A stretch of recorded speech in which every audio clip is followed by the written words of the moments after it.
Panthers Nation, what up, though? It's Aaron Duncan here with the Necessary Bluntness Sports Talk, bringing you another video on a Victory Monday. It's been the first time in a while that the Panthers have gotten a victory when they can say a Victory Monday, but here we are, people, and you guys know I do Panthers news and updates for the week on this Panthers Monday. So before we get into that, you guys make sure you hit the subscribe button down below because my name is Aaron Duncan. I do recap and analysis of the Carolina Panthers, including videos like this. I do my video all 22 breakdowns and film breakdowns there with coaches tape, podcasts and live streams and reactions and previews for the game. So if you don't want to miss anything and stay up to date on news and updates, hit the subscribe button down below and the bell icon. That way you get a notification every time I drop videos. But we have a full slate of topics to talk about. We have to talk about David Tepper and Matt Rhule's job status. We have to talk about why are some of our receivers that high draft picks are inactive. Give a little shout out to some of the draft picks that are playing well, and also talk about some of these offensive struggles.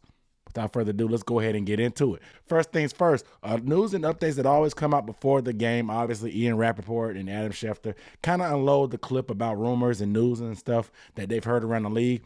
And a big headline that came out from Ian Rappaport is that David Tepper was going to be practicing patience when it came to Matt Rhule this year. He didn't want to make any rash decisions when it comes to firing or doing anything else when it comes to Rhule. Rich, Carolina Panthers are 0-2 this year, have 9 losses in a row, the worst streak in the NFL.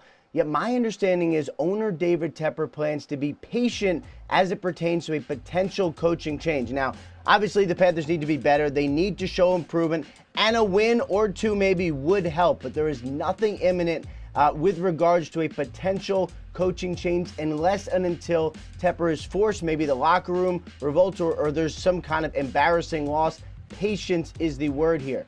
And after the win yesterday, I think it does a lot for the cachet that Matt Rhule has, not just with David Tepper, but with the team as well. You can see in their victory speech, they gave the game ball to Matt Rhule. You could tell they want to play and win for him because they feel like the criticisms have been unwarranted. And you can kind of say it may have been, but there's been a lot of things that Matt Rhule has done that deserves plenty of criticism. But it seems like the national media seems to be piling on a lot more than the Panthers fans itself. And I guess it just kind of garnered the troops, I guess, and brought everybody together. And they got this win and made those plays that they needed to make. And they ended up getting the win against the Saints. But you can really tell that the players still love Matt Rhule, still want to play for Matt Rhule. They want to do it for him, even though things aren't going their way all the time and there hasn't been a ton of success.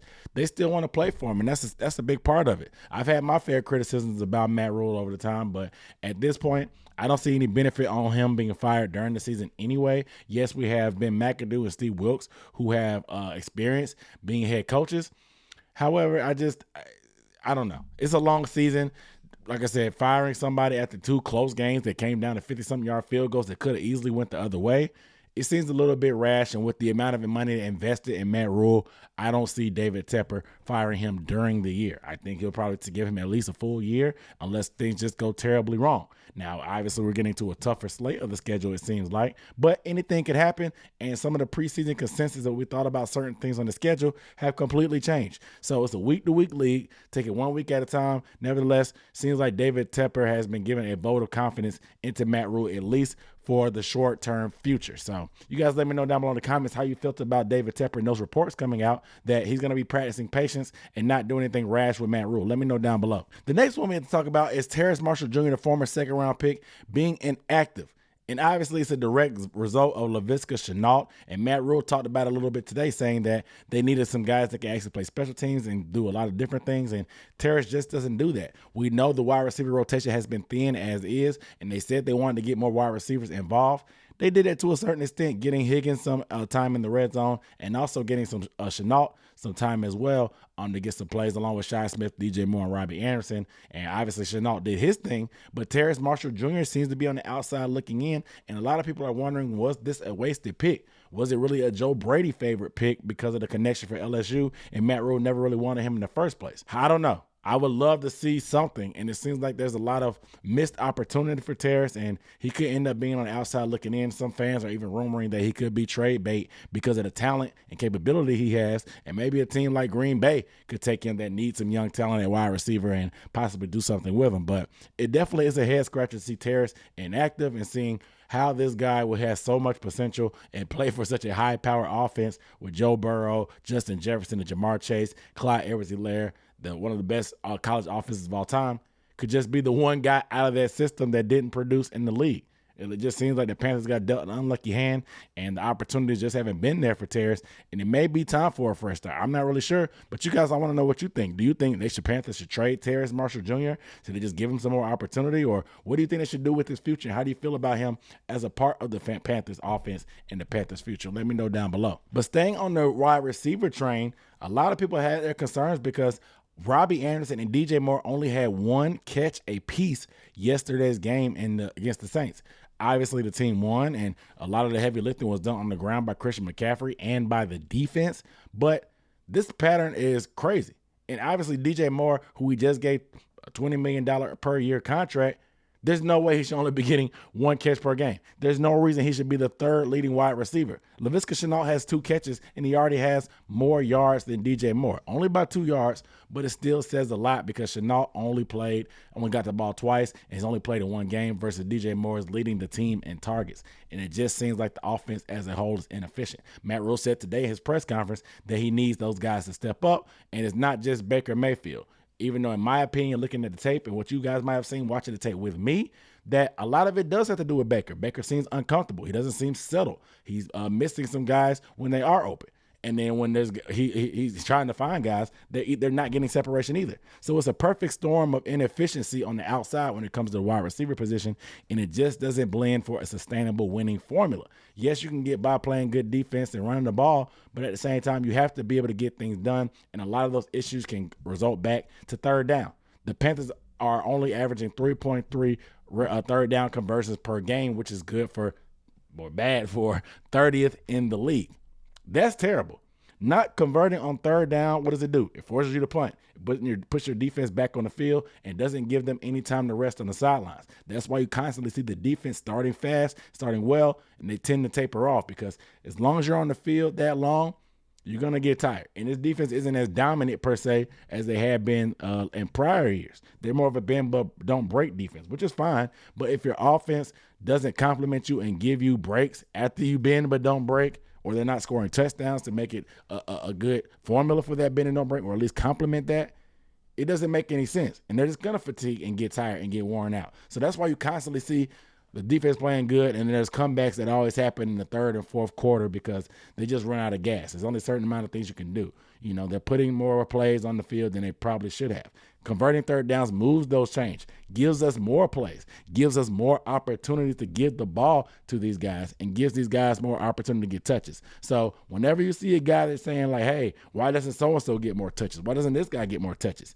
There has to be more times at bat. You know what I'm saying? You can't hit a bunch of home runs if you're only getting to the plate 1 or 2 times. You need to get to the plate a lot more often and have a chance to score. So they need to get more plays and be able to take more swings at it. That way they can get more production. So converting third down and performing on third down should be a key. Why would they need to get better and what needs to happen? We'll probably talk about on the film this week, so make sure you are subscribed and are having those notifications on when I go live to do the film breakdown, because this week I won't be leaving the live up. It'll only just be live for a couple hours, and then I'll be taking it down just so I can make sure people actually pay attention to the lives and get on there in a timely manner. I just want to put a little more emphasis on being there on time and creating more sense of urgency. Make sure you are there for this all 22 breakdown this week. And last but not least, I just want to shine some spotlight on a couple of players, obviously, and some unsung heroes. Johnny Hekker, the punter, who put 4 punts inside the 11-yard line yesterday, making long fields for the Saints, and making it pretty difficult for them to make that comeback, having to burn more timing, having that clock run out. Special teams is a big factor, not to mention blocked field goals. And then Eddie Pinheiro making field goals. So Chris Tabor, our special teams coach, has an effect on this. Obviously, we have great players too, with clutch kicking from Pinheiro and Hekker, but also blocks and certain things like that, and getting field position set up and getting those gunners down the ball. You can see the energy from Chris Tabor on the sideline, and it's infectious, and it's a big part of the game. The Panthers dominated defense and special teams. That's 2 out of the 3 phases of the game. That's going to be a recipe for success that you can continue to duplicate. Getting turnovers and winning the field position battle and special teams battle is a sustainable thing, and having Tabor, Hekker, Pinheiro is a beautiful thing, and I love that. I want to shout out those guys because the special teams doesn't always get the credit. The special teams are definitely special. But I also want to shout out our 2 first-round draft picks. The first two in the Matt Rhule era, Derek Brown and J.C. Horn. According to Pro Football Focus, you can put what weight you want into it. I like to use Pro Football Focus for a point of reference. Obviously, I watch my own film, so as far as gradings on our players, I'll go by my own understanding. But when it comes to comparing other players, I don't watch film on everybody else. So seeing rankings and comparisons, it's a good point of view because they definitely cover every player in the league. I don't have the time or the manpower to do that. Nevertheless, Derek Brown so far through 3 weeks of this year is a top 10 rated defensive tackle.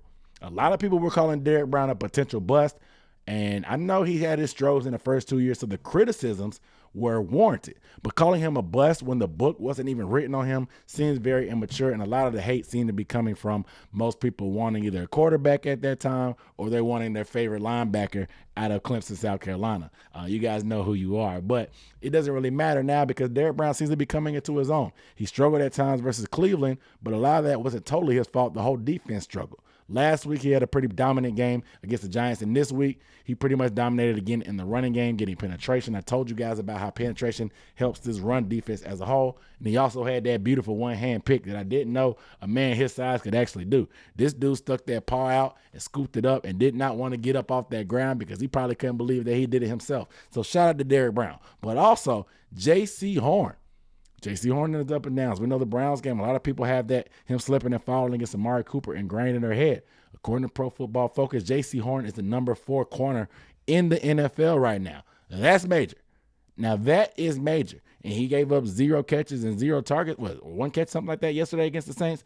Regardless, J.C. Horn is ranked as a top 5 corner right now. It's still early, yes, of course. But for them to get off this good of start, it feels good, especially against a team that has a lot of weapons like the Saints, even though some of them got hurt.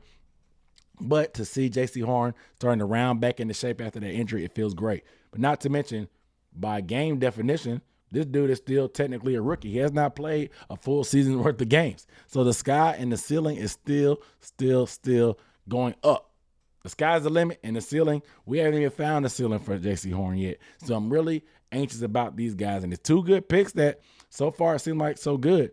And now a lot of people have some little head scratches about with Matt Rhule, and I know I did at certain times as well, but they're starting to play good and starting to come into their own. It's a beautiful thing. Obviously, Icky is a rookie. He's the latest draft pick. It may take him some time. He's a rookie playing the 2nd or 3rd hardest position in football, but I have faith that Icky will come around. He has the measurables, he has the work ethic, and the athleticism, the size, the strength, and the want to bring things around. So it just feels good to have your first-round picks be able to round into shape, and everything feels good with those guys. But you guys let me know down below in the comments how you feel about JC and Derek Brown. Were you skeptical of them, and now you eating some crow a little bit? Let me know how you feel down below in the comments. But without further ado, this is Aaron Duncan here with the Necessary Blunt and Sports Talk. This has been the Panthers News Today for this week. I will see you guys in the next video. Make sure you are subscribed and hit those notifications. That way you get that all 22 notification when we do this film breakdown live tomorrow night on Tuesday. I'll see you guys in the next video. Peace.